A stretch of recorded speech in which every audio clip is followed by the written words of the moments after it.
창세기 제1장.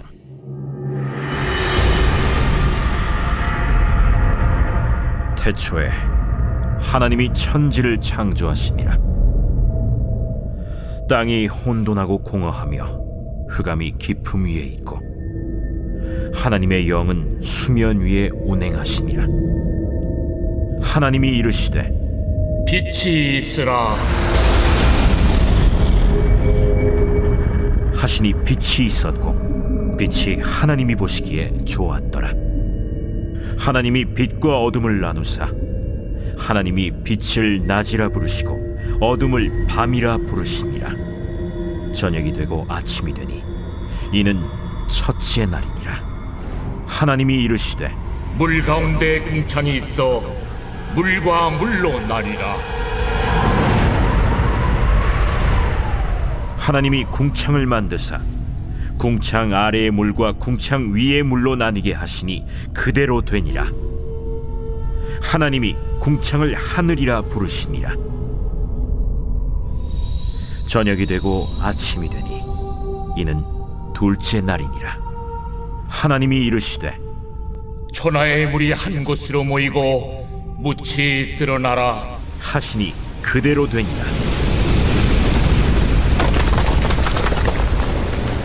하나님이 묻을 땅이라 부르시고 모인 물을 바다라 부르시니 하나님이 보시기에 좋았더라. 하나님이 이르시되 땅은 풀과 씨 맺는 채소와 각기 종류대로 씨 가진 열매 맺는 나무를 내라 하시니 그대로 되어 땅이 풀과 각기 종류대로 씨 맺는 채소와 각기 종류대로 씨 가진 열매 맺는 나무를 내니 하나님이 보시기에 좋았더라. 저녁이 되고 아침이 되니 이는 셋째 날이니라. 하나님이 이르시되 하늘의 궁창에 광명체들이 있어 낮과 밤을 나뉘게 하고 그것들로 징조와 계절과 날과 해를 이루게 하라. 또 광명체들이 하늘의 궁창에 있어 땅을 비추라 하시니 그대로 되니라.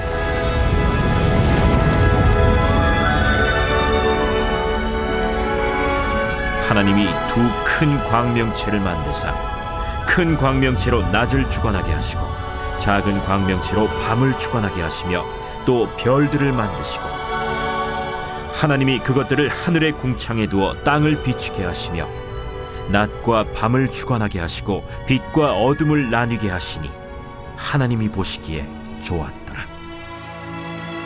저녁이 되고 아침이 되니 이는 넷째 날이니라. 하나님이 이르시되 물들은 생물을 번성하게 하라.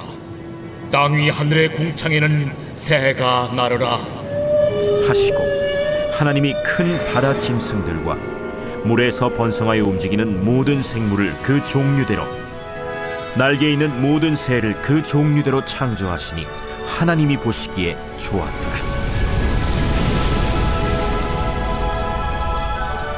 하나님이 그들에게 복을 주시며 이르시되 생육하고 번성하여 여러 바닷물에 충만하라. 새들도 땅에 번성하라. 저녁이 되고 아침이 되니 이는 다섯째 날이니라.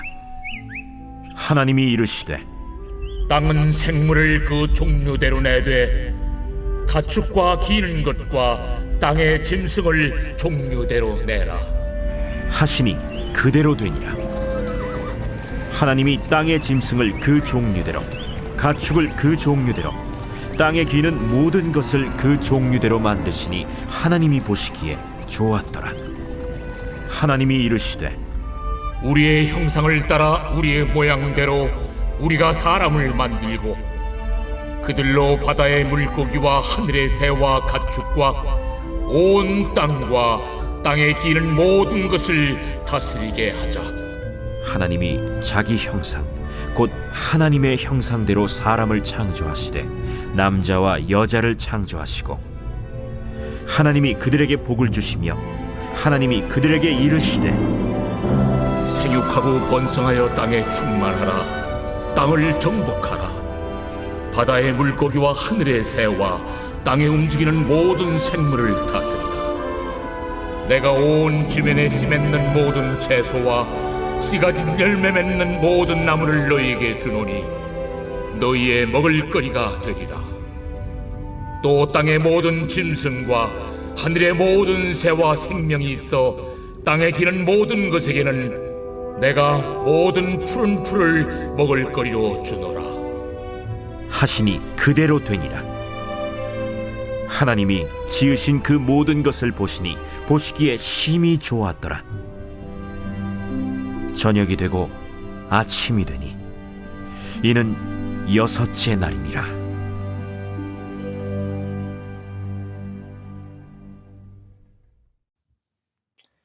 자, 창세기 1장을 우리가 어떻게 읽어야 할까요? 창세기 1장을 어떻게 해석하는 것과 관련된 논쟁인데요. 창세기 1장을 우리가 읽을 때는 뭐 무신론자들이 읽는 이해하는 관점과는 완전히 다르죠. 무신론자 입장에서는 우주 만물이 빅뱅이라고 하는 우주 폭발을 통해서 생성되었고 엄청난 세월을 흐르는 동안 단세포에서 진화가 되었다고 보는 거잖아요. 그 과정에는 이제 원숭이류에서 인간도 이렇게 만들어졌다고 보는 거죠. 그러나 성경을 하나님의 말씀으로 이해하는 우리 크리스찬들 입장에서는 이 창세기 1장을 어떻게 읽어야 되는가에 대해서는 뭐 몇 가지 해석 방법론이 있음을 알 수가 있습니다. 첫 번째는 이 창조과학회를 중심으로 하는 문자적인 해석 방법론입니다. 젊은 지구론이라고도 하죠. 우주 창조, 지구 창조를 6천년에서 10,000년 정도로 보고 그 다음에 문자적인 6일 창조를 받아들이는 해석 방법론입니다. 말 그대로 6일 동안에 하나님이 천지를 창조하셨다고 보는 거죠. 그리고 창세기 1장의 이 구체적인 본문들이 문자적인 하나님의 그 창조 과정을 드러낸다고 보고 본문들 가운데서 과학적인 증거를 찾으려고 하는 그런 해석 방법론입니다. 자, 두 번째가 이제 유신진화론입니다. 유신진화론은 창조와 과학을 조화시키려고 하는 그런 시도에서 나온 해석 방법론인데요. 하나님의 그 창조를 받아들이면서도 동시에 진화론을 수용하는 것이죠. 우주는 138억 년 정도 창조된 지가 그렇게 되었고 지구 창조는 45억 년 전에 이루어진 것으로 받아들입니다. 그러나 하나님이 창조하신 피조물이 그 뒤에 오랜 세월에 거쳐서 오늘날의 모습으로 진화되었다고 보는 그런 관점이죠.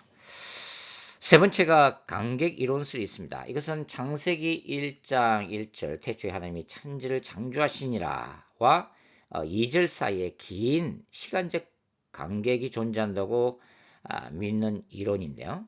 45억 년 전에 이 지구가 창조된 이후에 오랜 세월이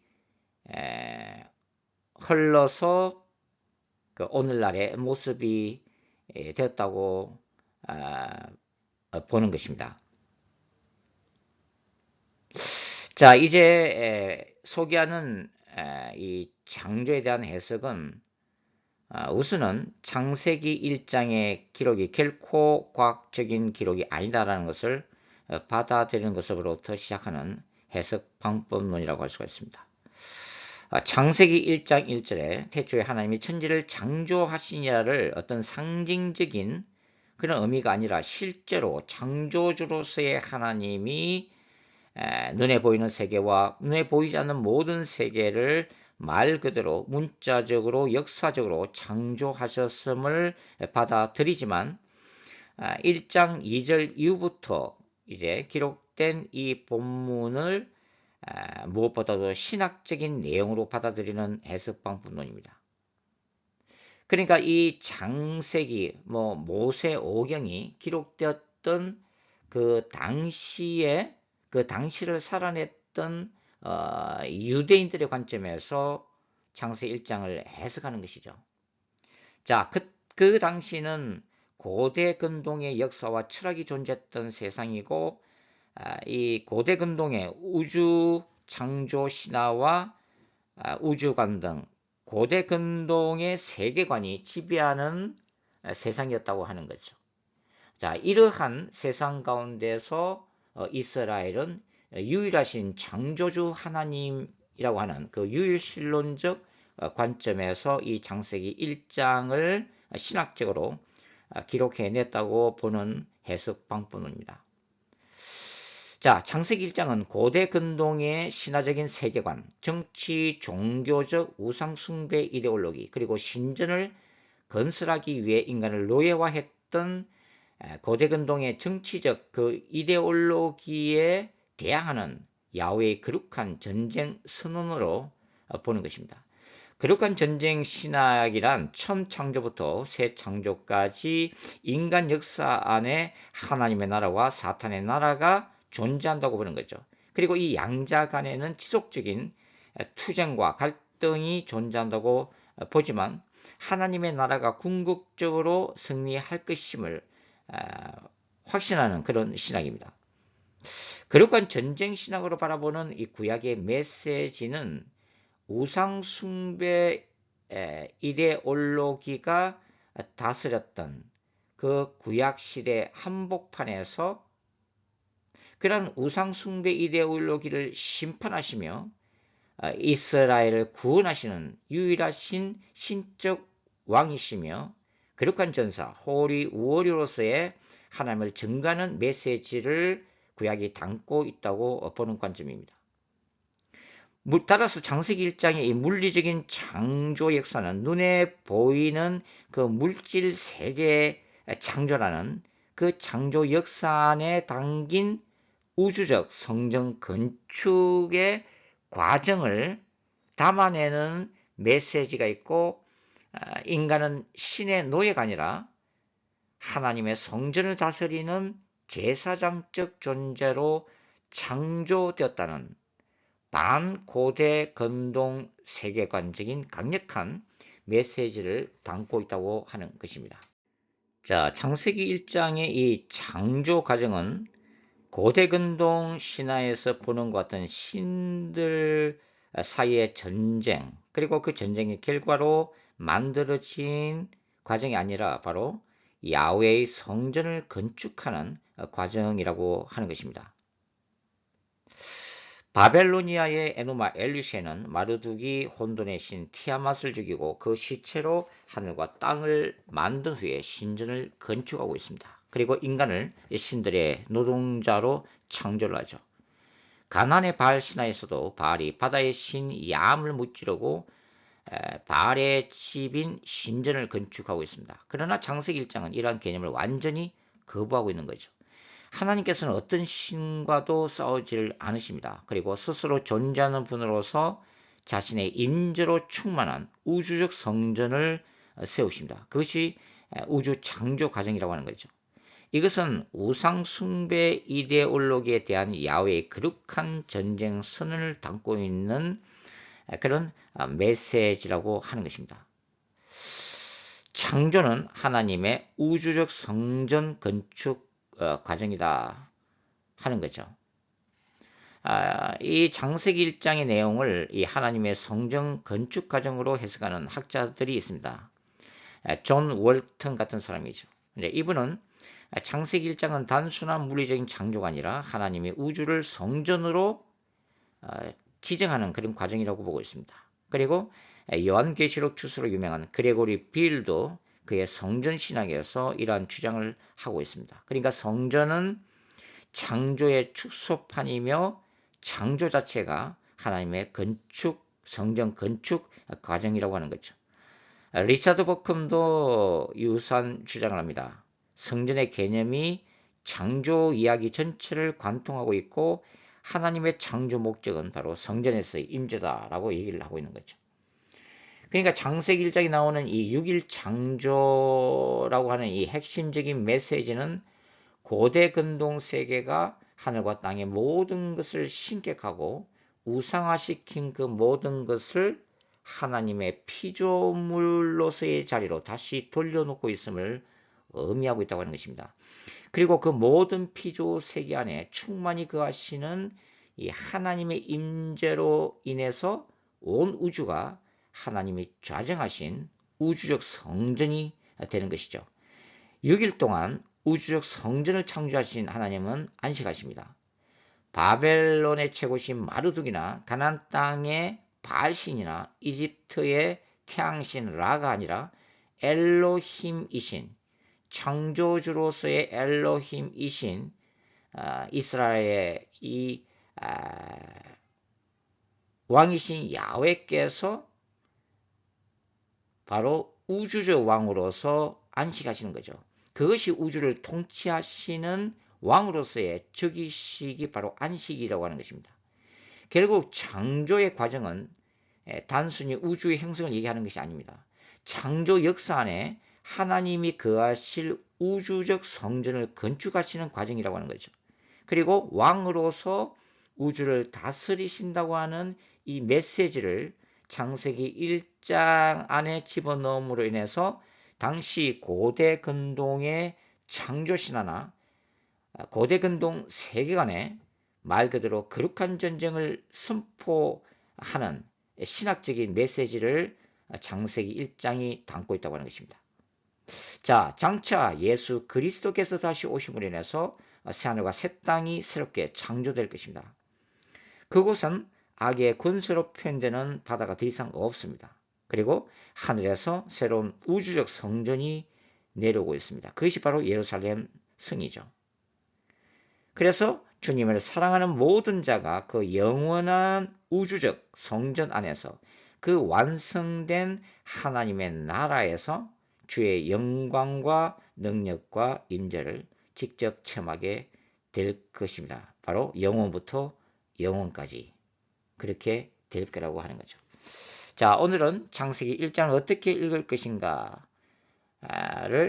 우리가 함께 논의하면서 우주 창조는 우주적인 성전을 건립하시는 그 과정을 신학적으로 표현한 것이다. 그리고 당시의 고대 근동 세계관에 대해서 거룩한 전쟁을 선포하시는 거룩한 전쟁 신학적 관점이다 하는 것을 함께 살펴봤습니다. 감사합니다.